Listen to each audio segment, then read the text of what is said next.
अस्य श्रीवाराही कवचस्य त्रिलोचन ऋषिः अनुष्टुप् छन्दः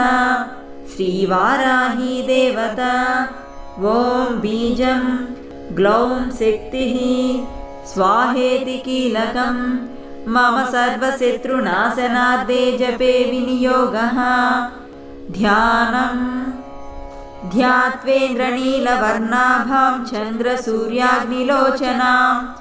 विधिविष्णुहरेन्द्रादिमातृभैरवसेवितां ज्वलन्मणिगणप्रोक्तमकुटामाविलम्बिताम् अस्त्रशस्त्राणि सर्वाणि तत्तत्कार्योचितानि च एतैः समस्तैर्विविधं बिभ्रतीं मुसलं हलं